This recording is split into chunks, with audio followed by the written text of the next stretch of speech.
True worship, what else does it require?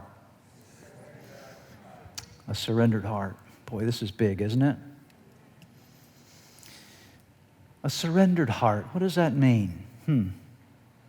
A surrendered heart means that, let's kind of track this. I've opened my heart to God. There's a big old welcome sign here that you have access to my heart. And God, I'm going to humble myself before you. I know I have nothing apart from you. I'm trusting in your grace to even have any benefits from you. I don't bring anything of value. You're God and I'm not.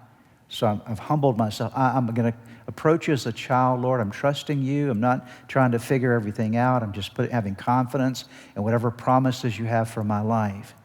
And then there comes to this point where God begins to do some things in your heart and call you to some action points in your life. You ever had God show up and said, I want you to change this? Come on, help me out, are you? Or I don't like how you're doing that. It's one thing to say you're welcome, but it's another thing to respond when he starts talking to you, right? Are you with me? Okay. It's one thing to get up on the operating table. It's another thing when the surgeon gets the knife, right? And so God comes along in your life because he loves you. He loves you more than you could ever imagine. He loves you just like you are. But as I've often said before, he loves you and me way too much to leave us the way we are. Because there's a lot of cancer inside of us spiritually, right?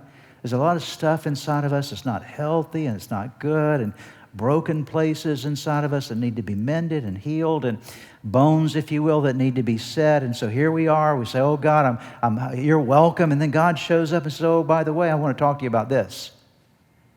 And that begins the point that can really change everything, because you can either say, yes, God, or you can say, no, God. When God begins to deal with things in your life, you have the choice of saying yes or no. And it's always better to say yes. I would highly recommend that saying no to God is not wise, okay? Highly recommend that, okay? I've tried it, okay? Many of you have tried that before, okay? Saying no to God is not a good thing. It's always better to say yes to God, and that's called surrender.